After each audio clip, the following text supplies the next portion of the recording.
hell broke loose in Rio de Janeiro. Yeah, yesterday around 4 a.m., I don't know if it made the news in the US, but about 2,500 police invaded two favelas, well, two communities in Rio de Janeiro, in the north zone of Rio de Janeiro, Zona Norte.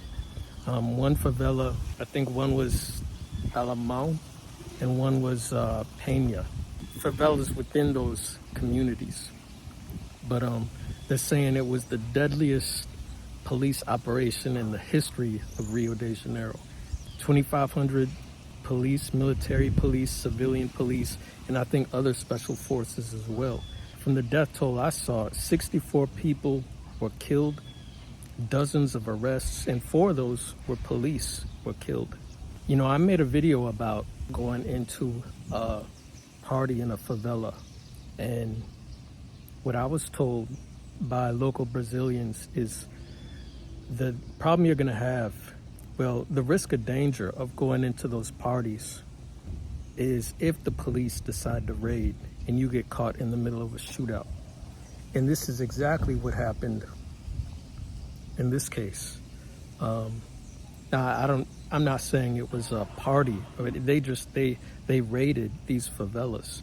And if you're at a baile, if you're at a party at 4 in the morning, 5 in the morning, and the police decide to raid, you know, the organized crime factions that run those favelas, they're not gonna surrender. They're gonna fight back. You know, and that means you're gonna get caught in the middle of a shootout, you know. And it's not like a movie where, you know, it's just the police getting hit and just the gang getting hit. You know, it's innocent civilians getting hit. I'm hearing reports that some innocent civilians got caught up in this police raid. I don't know. The facts will come out. But, yeah, basically they targeted these favelas because, you know, they were targeting one specific organized crime group. If you want to call it a gang, if you want to call it a cartel or mafioso, whatever you want to call it, it's an organized crime group. People familiar with Brazil, people familiar with Rio de Janeiro know what's the biggest organized crime group in Rio de Janeiro. So I don't need to mention the name. I don't want any smoke.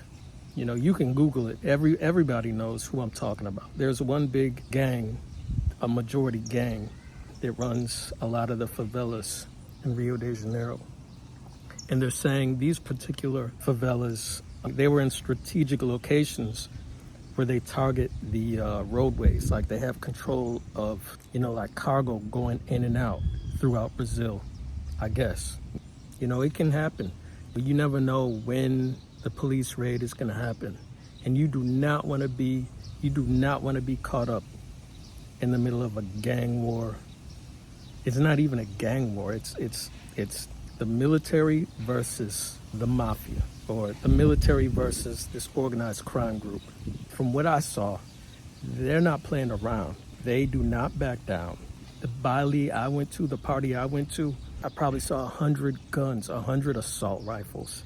They had like Secret Service, they had earpieces where they could like stay in communication. And yeah, if the police would have raided during the time I was there, it was gonna be all-out war. It's no surrender. Rio de Janeiro is very dangerous. Brazil is dangerous. The country Brazil has some of the most dangerous cities in the world as far as murder rates. Rio de Janeiro isn't even on that list. There's cities more dangerous than Rio de Janeiro, than Sao Paulo. You would think, oh, the biggest city. No, it's not the biggest cities. A lot of those deaths are concentrated, I should say a lot of those murders are concentrated up in those favelas where they operate by a different set of laws, you know. Like there's laws, you know, like the police don't even, a lot of those favelas, the police won't even go because it's always gonna be conflict. The police get shot at, you know. They say in this raid, drones were used by the crime organization, I guess I'll call it the gang. The gang was using drones against the police. So they're pretty sophisticated, you know. That doesn't surprise me at all that they would use drones with explosives. and they set up barricades. Once the police came in, they set up cars and set them on fire to try to block the police from entering in. Yeah, it's crazy. But 64, a death toll of 64 on a police raid. That's crazy, you know. But yeah, so always think about that. Bali is incredible, and it's probably the wildest party I can, off the top of my head, if not the wildest party I've ever been to, definitely top 5 lifetime.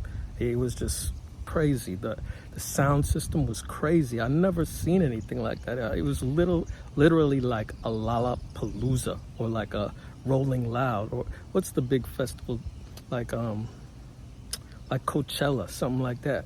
I've never been to it. I've never been to like a Coachella, something like that. But what do you pay? What are the tickets to go to a festival like that? $300, $200 and up, $500. I paid nothing. It's free. Everyone in the community can go. It's something you just have to see. You have to go and see for your own eyes. But the madness, I mean, the amount of people just freely walking around with assault rifles out in the open. There's no police outside. There's no police won't even enter, you know. So you better be on your best behavior. This is in the Zona Norte, the north zone of Rio de Janeiro.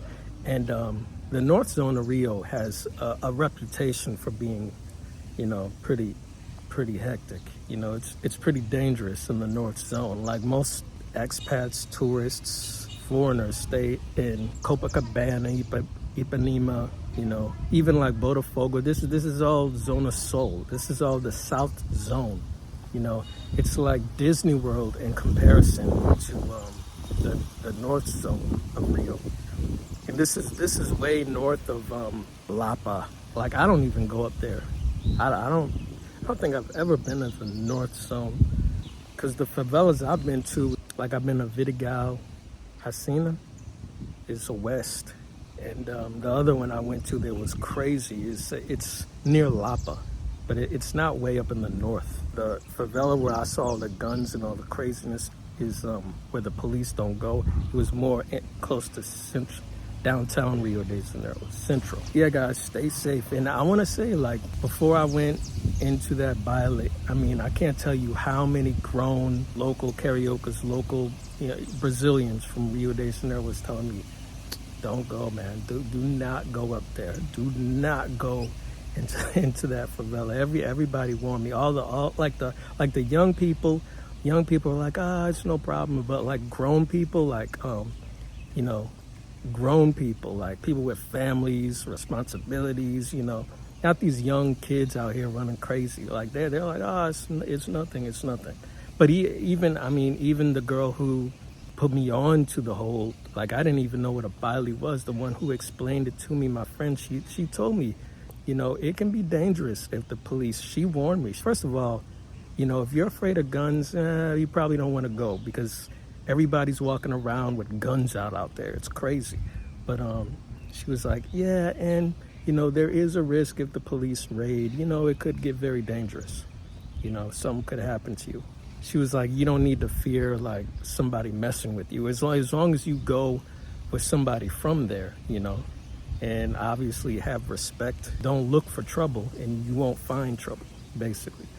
Yeah, I'll put a link to this favela video. I'll put a link here if you want to check that out. But yeah, I would say, I mean, be smart, guys. I mean, I'm crazy. I put myself in situations. I like you know, I'm different. I put myself in dangerous situations all the time. But coming here on vacation, be smart. I don't know if I'll ever go back. You know, I probably will, but who knows? I mean, be smart. Be smart, guys. It's not worth it.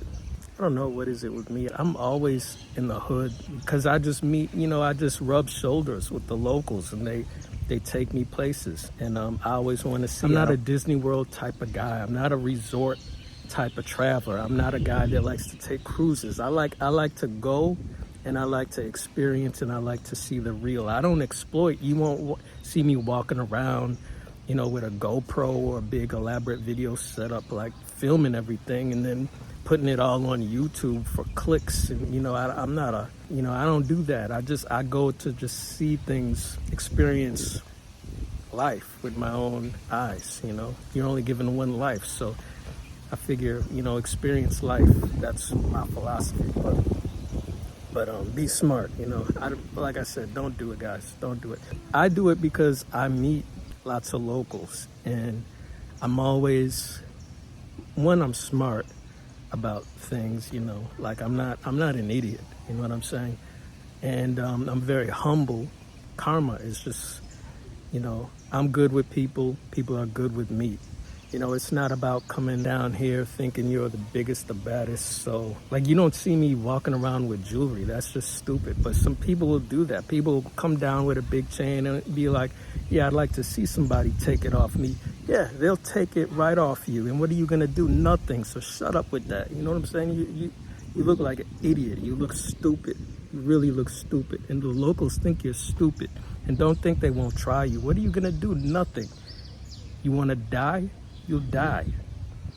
So be smart. You know what I'm saying?